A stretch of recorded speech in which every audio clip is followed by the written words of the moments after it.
राधे राधे। कल हमने राष्ट्रपति उपराष्ट्रपति देखा था, अब हम देखेंगे प्रधानमंत्री एवं मंत्रिपरिषद। आर्टिकल के हिसाब से हमें आगे बढ़ना है। आर्टिकल 69 तक हमने कल देख लिया। अब हम आर्टिकल 72 हमने पहले देख लिया था जब हमने राष्ट्रपति पढ़े थे। क्षमादान की शक्तियां है राष्ट्रपति की आर्टिकल 72 में। अब प्रधानमंत्री एवं मंत्रिपरिषद आर्टिकल 74 से शुरू होगी। आर्टिकल 74 क्या कहता है? आर्टिकल 74 हमारा कहता है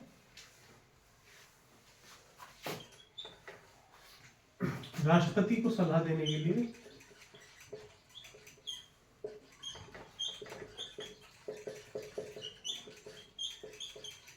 एक मंत्रिपरिषद होगी।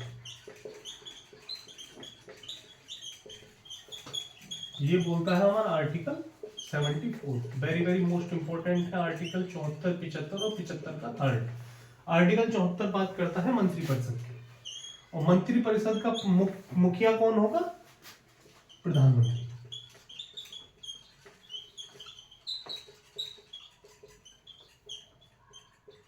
आर्टिकल 74 बोलता है कि राष्ट्रपति को सलाह देने के लिए क्या होगी? एक मंत्रिपरिषद होगी, और मंत्रिपरिषद का मुखिया कौन होता है?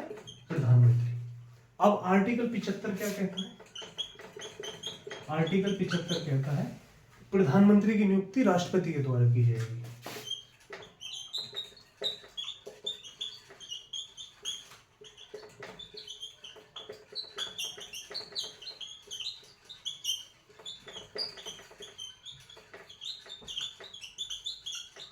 ठीक, वेरी वेरी मोस्ट इंपोर्टेंट। और डायरेक्ट एग्जामों में आजकल आ रहा है कि प्रधानमंत्री की बात कौन से आर्टिकल में है? आर्टिकल 75 में। भारत के एक प्रधानमंत्री हैं, कौन सा आर्टिकल? आर्टिकल 75। कौन नियुक्ति करेगा? राष्ट्रपति। भारत की एक मंत्रिपरिषद है जो राष्ट्रपति को सलाह देगी, आर्टिकल 74। अब ये मंत्रिपरिषद और प्रधानमंत्री कैसे चुनाव, क्या थोड़ा सा हम यहाँ देखेंगे, हल्का सा पोर्शन। भाई ये लोकसभा है, ये है हमारी राज्यसभा। मैंने बताया था राज्यसभा के लिए राज्य के विधायक वोट करते हैं, और लोकसभा के लिए हम जनता वोट करती है खुद। 552 मेंबर है लोकसभा में, जनता वोट करके उन्हें चुन रही है, सांसद चुन रही है जनता। उन्हीं 552 लोगों में से कोई एक आदमी हमारे देश का प्रधानमंत्री बनता है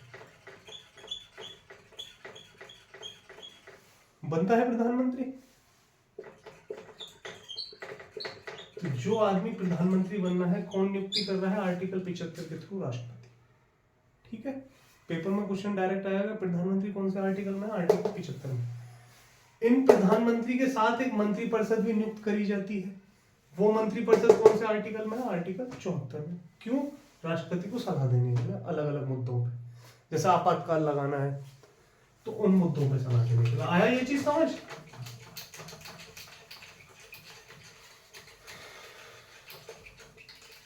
ठीक है। अब यही हम एक मंत्रिपरिषद से जुड़ा हुआ एक संविधान संशोधन है, कौन सा? 91वां संविधान संशोधन।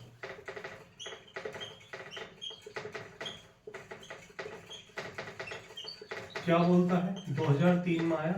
91वां संविधान संशोधन कहता है कि जो मंत्रियों की संख्या है ना, वो लोकसभा के 15% से ज्यादा नहीं होगी।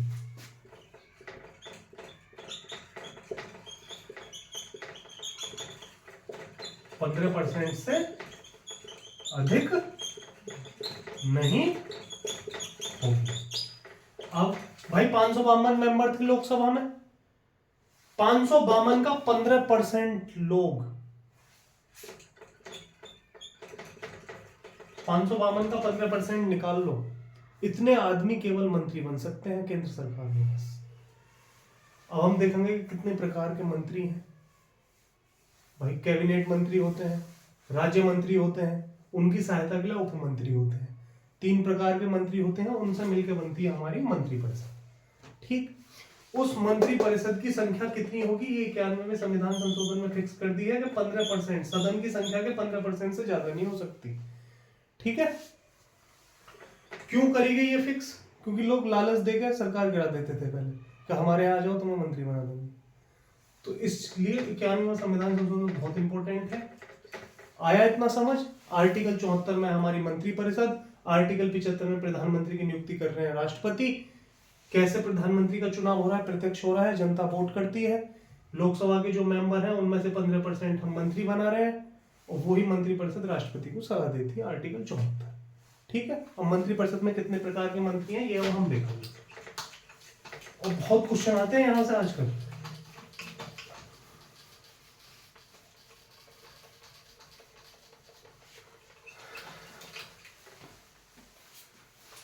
मंत्रिपरिषद कैसे बनती है? दो वर्ड हैं, एक मंत्रिपरिषद और एक मंत्रिमंडल। सुने होंगे दोनों अलग अलग। मंत्रिपरिषद का मतलब कितने प्रकार के मंत्री? 3 प्रकार के मंत्री। कौन कौन से? कैबिनेट मंत्री, राज्य मंत्री और उप मंत्री।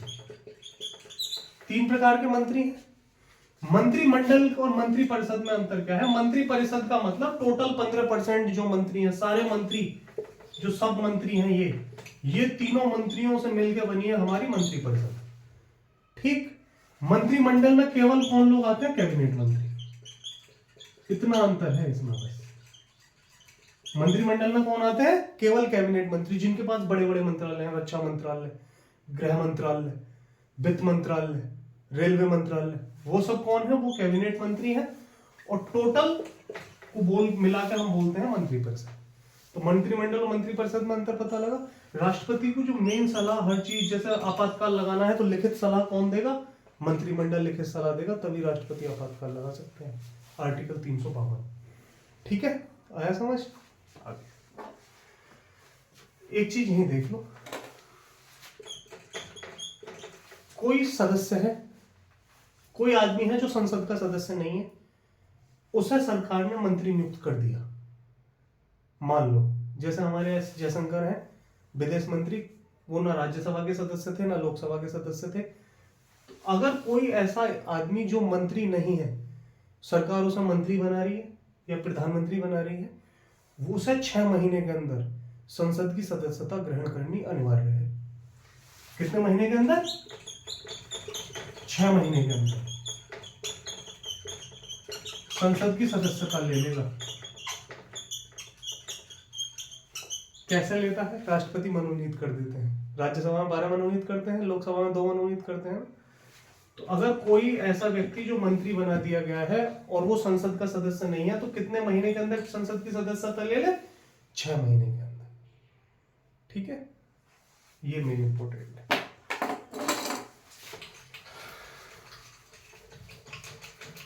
अब मंत्रिपरिषद में हमने देख ही लिया।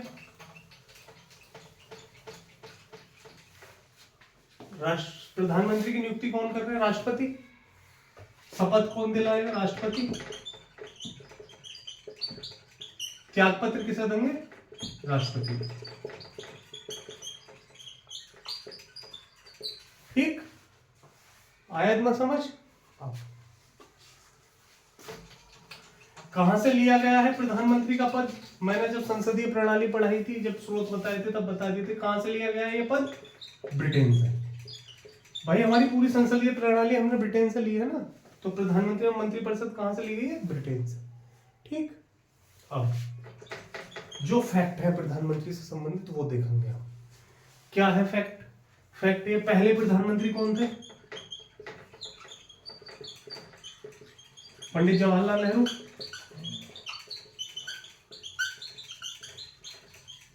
पहले प्रधानमंत्री थे हमारे देश के। ठीक, दूसरे प्रधानमंत्री कौन थे? लाल बहादुर शास्त्री।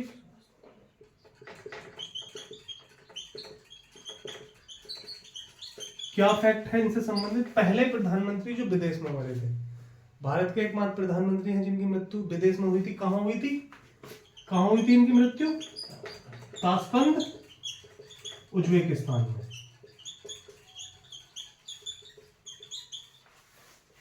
बढ़िया क्वेश्चन है, पूछ लेते हैं कौन से प्रधानमंत्री थे जिनकी मृत्यु ताशकंद उज्बेकिस्तान में हुई? तो लाल बहादुर शास्त्री।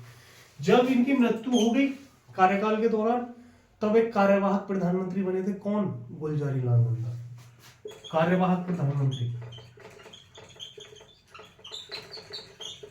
कौन? गुलजारी लाल नंदा। ठीक है, तीनों फैक्ट याद रखने हैं। पहले प्रधानमंत्री पंडित जवाहरलाल नेहरू, दूसरे थे लाल बहादुर शास्त्री, जिनकी एकमात्र प्रधानमंत्री जिनकी मृत्यु विदेश में हुई, कहाँ हुई थी? ताशकंद, उज्बेकिस्तान में। उनकी जगह पर फिर कार्यवाहक कौन बने थे? गुलजारी लाल नंदा। अब आगे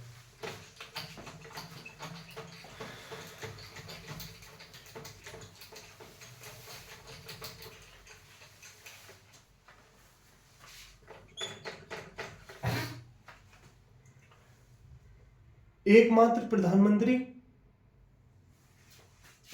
मोरारजी देसाई, जिन्हें पाकिस्तान का सर्वोच्च सम्मान मिला था। पाकिस्तान और भारत दोनों का सर्वोच्च सम्मान मिला है ना। पाकिस्तान का भी सर्वोच्च सम्मान इन्हें दिया गया था और भारत का भी सर्वोच्च सम्मान इन्हें दिया गया। भारत रत्न भी इन्हें मिला है और निशान पाकिस्तान भी इन्हें मिला हुआ है।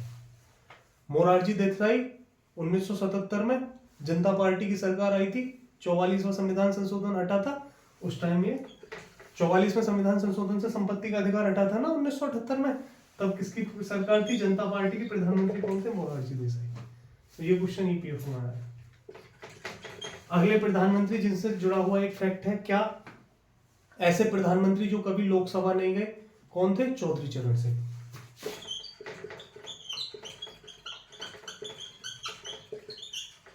लोकसभा नहीं गए, जिन्होंने लोकसभा की कार्यवाही में हिस्सा ही नहीं लिया, वो कौन थे? चौधरी चरण सिंह। और अगला फैक्ट, ऐसे प्रधानमंत्री जिनकी सरकार 13 दिन में गिर गई थी अविश्वास प्रस्ताव के कारण, अटल बिहारी वाजपेयी।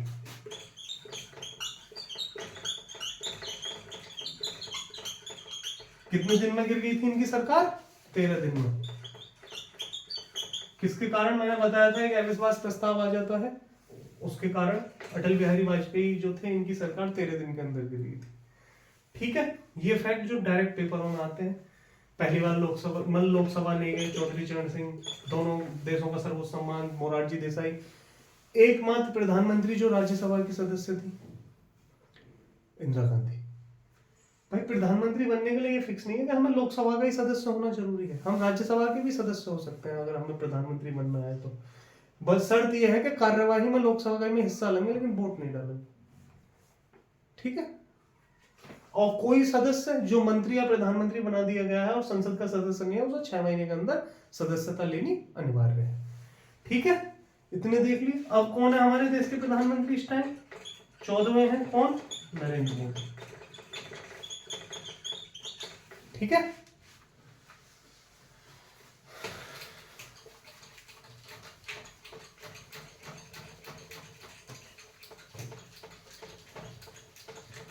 इतना देख लिया। अब ऐसे प्रधानमंत्री जो विश्वास प्रस्ताव प्राप्त नहीं कर पाए, बहुत आता है पेपर में,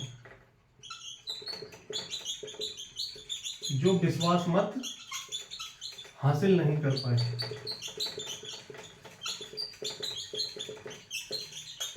जिनकी सरकारें गिर गई, अविश्वास प्रस्ताव आ गया था, वो विश्वास प्रस्ताव हासिल नहीं कर पाए और उनकी सरकार गिर गई। ऐसे 3 प्रधानमंत्री थे। कौन कौन? वीपी सिंह, डायरेक्ट आता है क्वेश्चन पेपरों में और देखा भी होगा बहुत जगह। दूसरे अटल बिहारी वाजपेयी,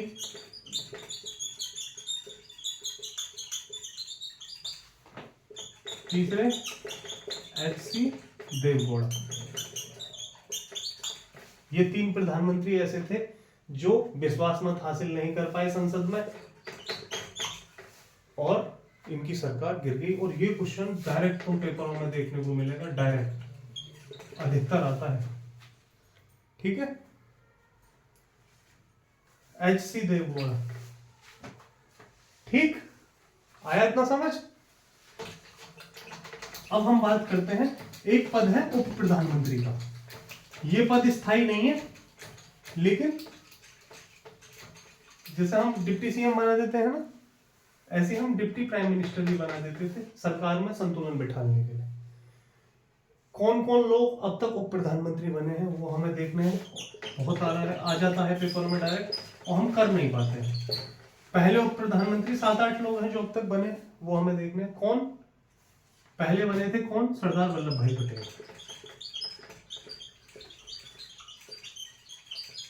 उप प्रधानमंत्री बने थे पहले इंडिया के, और ये हमारे पहले गृह मंत्री भी थे।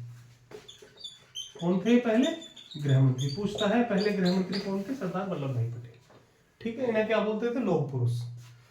हिस्ट्री का क्वेश्चन है, क्या बोलते थे इन्हें? लौह पुरुष। कौन सा आंदोलन इन्होंने किया था? बारडोली सत्याग्रह 1928 में। दूसरे जगजीवन राम,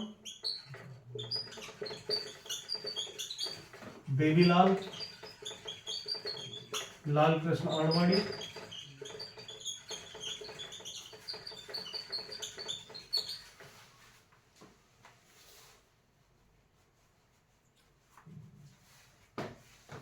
यशवंत राव,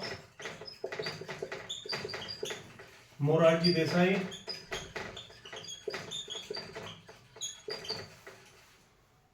मोरारजी देसाई, यशवंत राव, लाल कृष्ण आडवाणी, देवीलाल, जगजीवन राम और सरदार वल्लभ भाई पटेल। 1 2 3 4 5 6, ये 6 नाम याद रख लो। पेपर में जब क्वेश्चन आएगा तो वो ऐसे पूछता है कि निम्नलिखित में से कौन भारत के उप प्रधानमंत्री नहीं बने हैं, या कौन उप प्रधानमंत्री बने थे, तो ये नाम होंगे। उसमें से अधिकतर ऑप्शनों में देवीलाल होता था, मैंने जहां तक एक क्वेश्चन देखा था, कहीं वीडियो वगैरह में आया था। तो ये लोग हैं जो उप प्रधानमंत्री बने हैं। लाल कृष्ण आडवाणी बने हैं, मोरारजी देसाई बने हैं, यशवंत राव बने हैं, जगजीवन राम बने हैं, देवीलाल बने हैं और सरदार वल्लभ भाई पटेल बने हैं। ठीक है, प्रधानमंत्री में इतना ही। मुझे नहीं लग रहा कि अब कोई क्वेश्चन प्रधानमंत्री या मंत्रिपरिषद से आएगा वो छोटे का।